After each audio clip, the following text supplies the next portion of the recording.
Bonjour à tous et bienvenue à cette présentation de la Conrad Hilton Fund for Sisters. Cette présentation est pour les sœurs qui ne parlent que français et qui voudraient faire une application de subvention. À travers la vidéo, je vais vous donner un peu de l'histoire de la Conrad Hilton Fund for Sisters et je vais vous guider à travers notre site web pour commencer une application. Mon nom, c'est Fabi Gomez et je suis gérante de programme et administratrice des programmes pour les Amériques et les Antilles. Notre directrice générale est Sœur Gina Marie Blanc. Notre fondateur, Conrad Hilton, vous le connaissez probablement à travers les hôtels Hilton. Il était un visionnaire qui réalisa la construction de l'un des plus grands empires hôteliers de son temps. Et d'ailleurs, il était le premier à avoir des hôtels internationaux. Il était également un visionnaire philanthropique qui avait un grand intérêt pour la paix mondiale et la stabilité économique. Il est décédé en 1979 et a laissé presque tout son argent à une fondation qui s'appelle la Conrad Hilton Foundation. 7 ans plus tard, en 1986, la Conrad Hilton Foundation a formé une autre fondation qui s'appelle la Conrad Hilton Fund for Sisters, spécifiquement dans le but d'aider le travail apostolique des sœurs catholiques romaines en conformité avec cette dernière volonté et testament. C'est très important que vous sachiez que ces deux fondations sont complètement différentes et indépendantes l'une de l'autre. Alors, si vous êtes une sœur qui veut faire une demande de subvention, vous devrez vous assurer que vous alliez sur le site de la Conrad Hilton Fund for Sisters. Okay? Nos priorités sont la famille et les enfants, la santé, l'eau potable, l'alimentation et l'agriculture, le trafic d'êtres humains, l'éducation et les communications. Également, nous avons un grand intérêt pour les projets qui auront un impact dans le futur, comme l'énergie alternative, infrastructures de communication et toutes les questions écologiques qui affectent la qualité de la vie. Nous avons un grand intérêt aussi pour les conférences de leadership au niveau national et régional dans les pays en voie de développement. Les subventions, pour qualifier, les conférences doivent être intercongrégationnelles. Nous donnons aussi pour mettre en place un secrétariat ou pour développer et mettre en œuvre des programmes d'éducation intercongrégationnelle, encore une fois. Pour commencer une application, c'est très important de savoir que vous devez faire votre application en ligne. Nous avons un programme qui s'appelle eGrant et qui va changer très bientôt pour Go Apply. Alors, ça va être un peu le même système, mais ça va changer, ça va s'appeler Go Apply. Et vous devez absolument passer à travers de ce système pour faire votre demande. On n'accepte aucune autre demande. C'est très important aussi que vous sachiez que même si je suis en train de faire cette vidéo en français pour vous aider, notre système est tout en anglais et l'application doit être faite en anglais. Alors, c'est important que vous ayez quelqu'un qui vous aide à faire votre application si vous ne parlez pas du tout anglais et ne comprenez pas du tout l'anglais. C'est important que vous ayez quelqu'un qui puisse vous aider.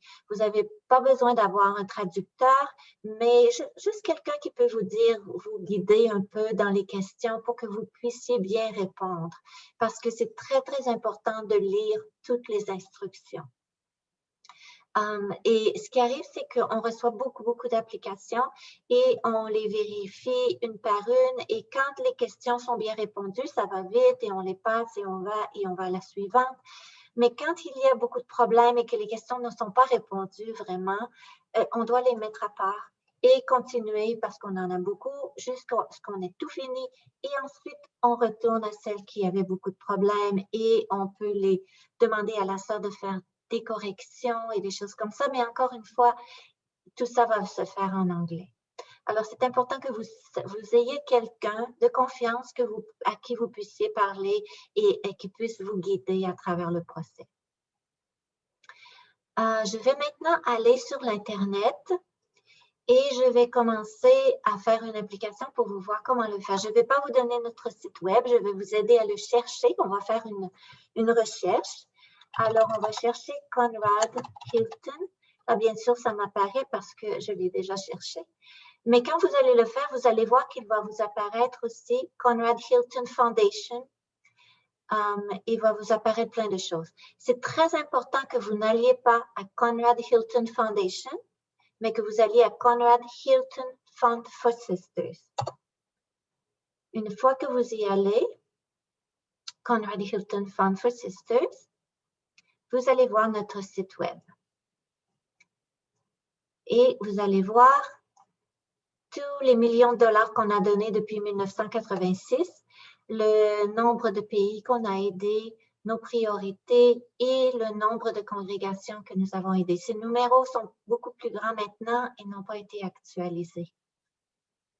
Alors, en ce moment, je voudrais vous montrer les choses les plus importantes. C'est important que vous puissiez lire notre site web, mais je vais aller à ce qui est le plus important en ce moment. Ici, vous avez About. About, ça veut dire à propos. Vous avez les priorités qu'on a déjà vues ensemble. Et maintenant, il y a Our Staff. Our Staff is nos employés. Alors, je vais aller avec vous pour vous montrer. Ici, on peut voir la sœur Gina Marie Blanc, qui est notre directrice. Et ici, il y a Satya Youngblood qui s'occupe des projets d'Afrique. Alors, on a beaucoup de sœurs africaines qui sont francophones.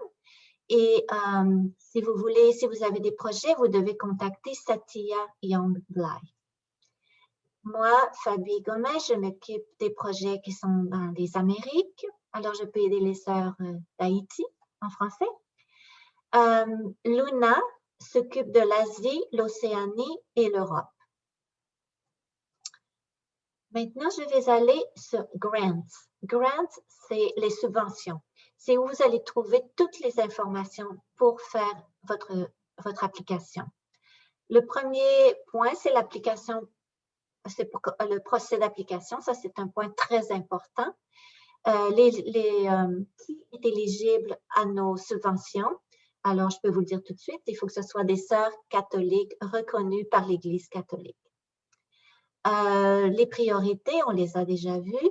Nos restrictions, nos limitations sur les subventions et nos dates limites.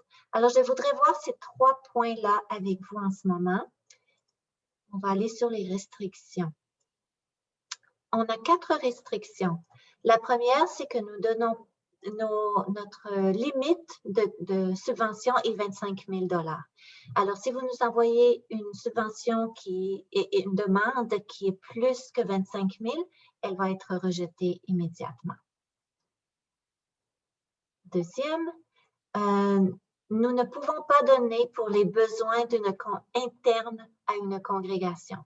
Par exemple, si vous avez des programmes de formation pour votre congrégation, malheureusement, nous ne pouvons pas vous aider. Si vous avez des centres de retraite pour les sœurs d'une congrégation, encore une fois, on ne peut pas le faire. La même chose avec les noviciats, les maisons mères, les centres de retraite, les couvents et les programmes d'éducation, de formation pour les sœurs, nous ne pouvons pas les faire. Les types de projets que nous ne pouvons pas faire, c'est les constructions. Cependant, on peut faire des rénovations. Alors, si vous avez un projet de rénovation et la façon dont on fait la différence entre les constructions et les rénovations, pour nous, une construction, c'est quelque chose qui est complètement séparé, qui a 4 murs et un plancher. S'il y a 4 murs, pour nous, c'est une construction. Si par contre, vous avez une école et vous voulez faire une salle de classe, une addition et vous avez seulement 3 murs, alors là, c'est pris après l'école. Alors, c'est considéré pour nous comme une rénovation. Nous ne pouvons pas faire de projet pour des véhicules, à moins que ce soit pour une ambulance. Cependant, il faut que ce soit une ambulance à 100%. Ce ne pourrait pas être un projet, parfois les sœurs, ils ont des projets de services sociaux et ils arrivent qu'il faut qu'ils amènent des gens à l'hôpital, mais ils prennent aussi l'auto pour faire des commissions, pour faire plein d'autres choses, alors on ne pourrait pas le considérer. Et finalement, on ne peut pas considérer des projets de salaire. Alors, si votre budget est 100% des salaires, et même si c'est 5% de salaire, on ne peut pas faire rien pour ça. On ne peut pas donner pour des honoraires, tout ce qui est de rémunération d'employés, on ne peut pas le faire. Par contre, si vous avez un projet de rénovation et que vous devez payer les employés qui vont faire la rénovation, ce ne sont pas vos employés. C'est un service que vous payez. À ce moment-là, on peut le faire, mais on ne peut jamais le faire quand c'est pour vos employés. Même si ce n'est pas salaire, même si c'est des honoraires, vous pouvez l'appeler bien plusieurs noms, mais si c'est pour vos employés, on ne peut pas vous aider. OK? Finalement, les types de projets que l'on ne peut pas faire, on ne peut pas faire de centre de retraite, de centres de prière, des programmes de spiritualité, de catéchèse, d'évangélisation. On ne peut pas donner pour des frais scolaires, repayer des dettes, acheter des maisons, acheter des cliniques, des écoles, tout ça, on ne peut pas le faire. Même pas le terrain, on ne peut pas donner pour acheter des terrains. Alors maintenant, je voudrais aller avec vous pour voir les dates limites. Quand vous faites une application, il y a 3 dates limites. Alors, si vous le faites avant le 1er de février de chaque année, votre projet, si vous le faites avant le 1er février, il va être considéré en juin. Si vous le faites le 2 de février ou entre février et juin, avant le 1er juin, il va être considéré en octobre. Si vous le faites après octobre, entre octobre et février, il va être reçu avant le 1er de février et va être considéré en juin.